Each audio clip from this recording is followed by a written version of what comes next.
A'udhu billah minash shaitanir rajim. Bismillahir rahmanir rahim. Assalamu alaikum. Je cherche la protection de Dieu contre le Satan, le lapidé, de par le nom de Dieu, tout clément et tout plein de miséricorde, que la paix soit sur vous. Pensez à partager la vidéo, à la liker, à y souscrire et aider le projet Tipeee culturel musulman universel. Jazakallahu khair, on vous en remercie à l'avance.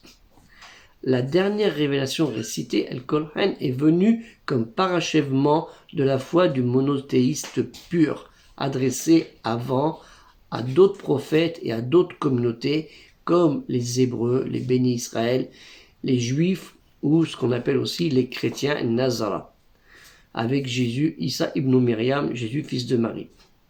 Et pour les Hébreux, avec Abraham, Moïse, enfin Jacob, Moïse, David, Salomon pour les plus connus. La mission du prophète Mohammed sallallahu alayhi wa sallam, sur lui le salut et la paix, débuta vers l'an 610 de notre ère lorsqu'il reçut la révélation divine via l'ange Gabriel Jibril. Pour la première fois dans les cavernes proches du mont Héra, non loin de la Mecque, en Arabie. C'est là qu'il reçoit la première des 114 révélations qui vont constituer le texte sacré des musulmans. Sourate 96, Ikra, Ikra, Bismi Rabbika. Lis, révèle au nom de ton Seigneur. La révélation récitée, ce qu'on appelle Al-Qur'an. 3 ans plus tard, Mohammed commença à prêcher. Nous sommes en 613.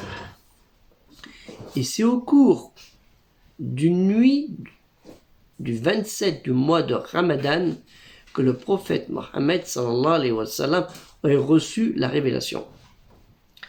Certaines sources nous disent que le prophète Mohammed sallallahu alayhi wa sallam aurait jeûné durant 9 Ramadan officiels, ce qui donne l'année de la révélation vers 623.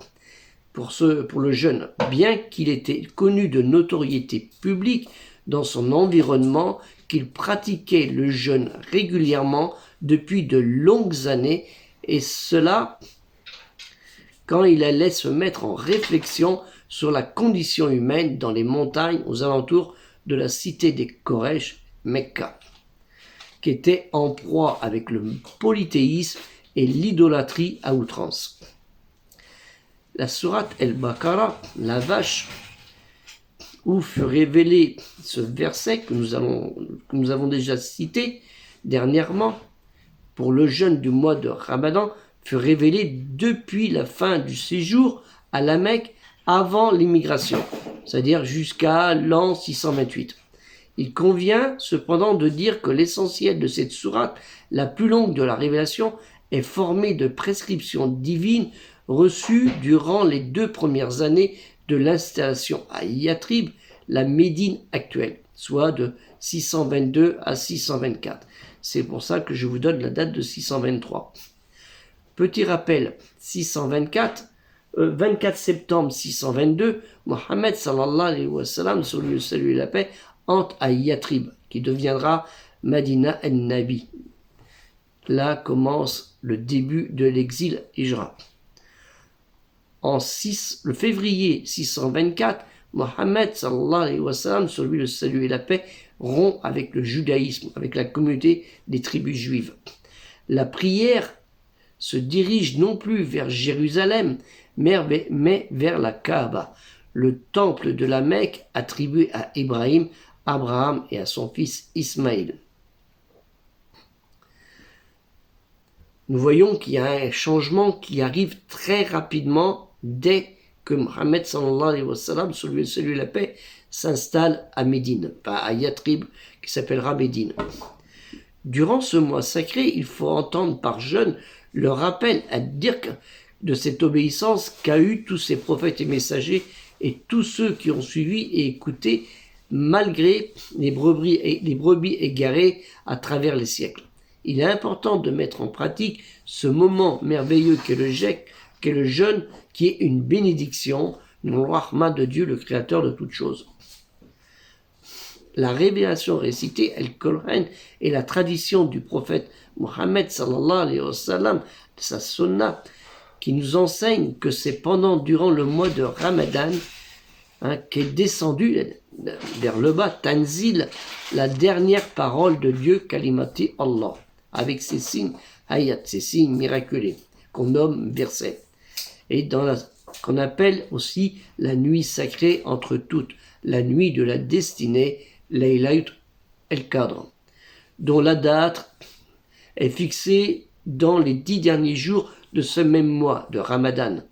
Mais la coutume, plus que la tradition, le fixe au 26 Ramadan, au soir du 27, au soir qui correspond, ou la 27, la nuit, on ne sait pas trop, parce que chez les Sémites et descendants de Sem, Shem, les trois fils de Noé, la nuit précède le jour.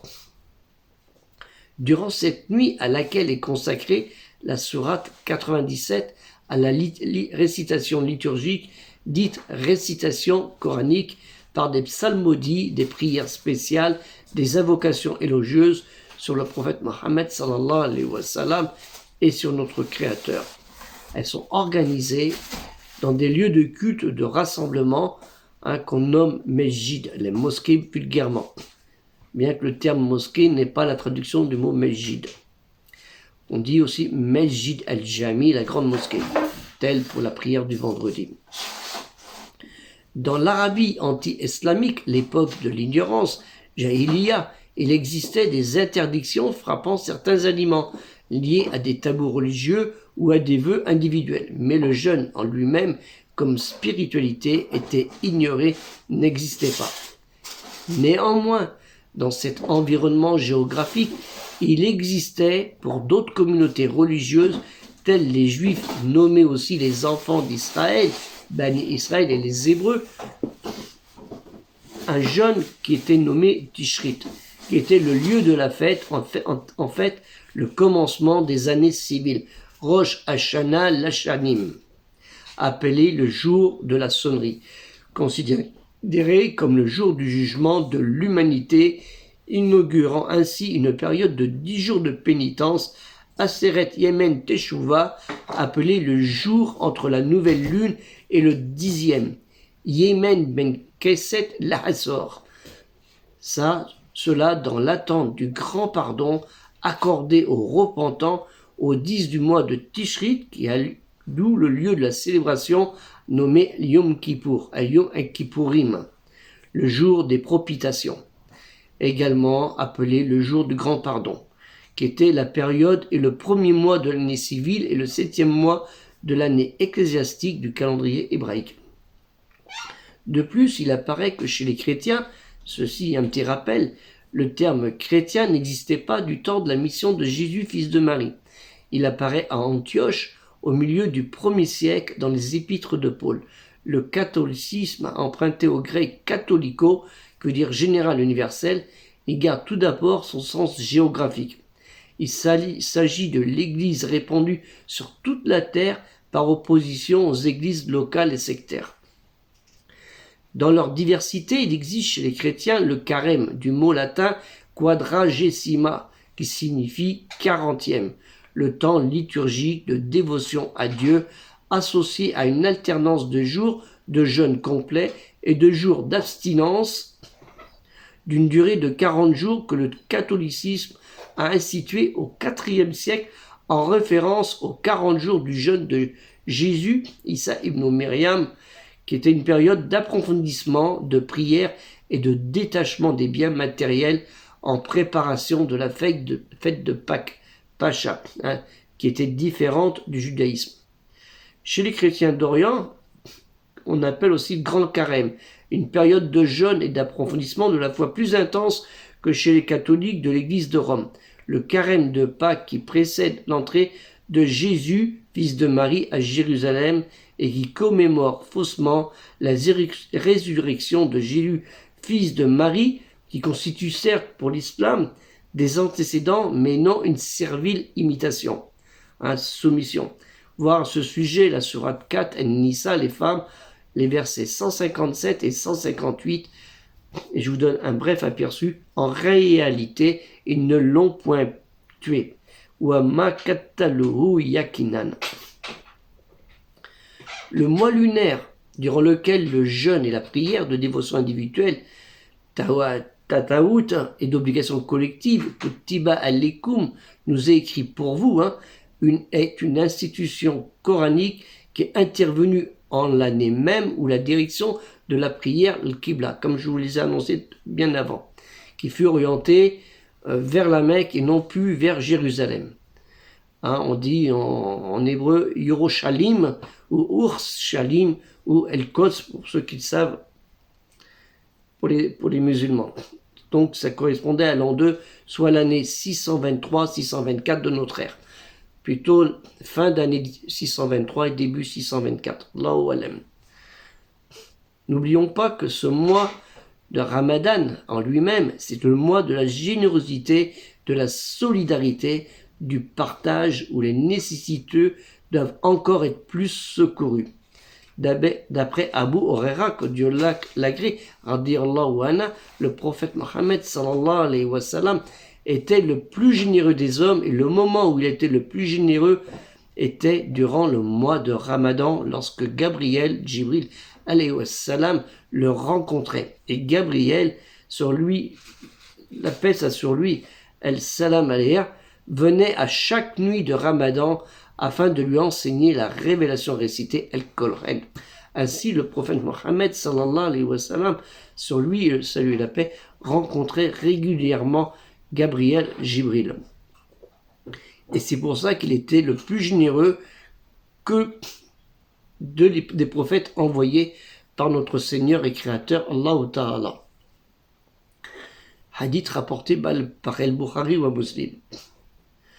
Durant ce mois, nous allons, Inch'Allah, si Dieu le veut, aborder d'autres sujets où nous sommes tous confrontés, souvent malgré nous, durant ce mois béni. Moi, le premier.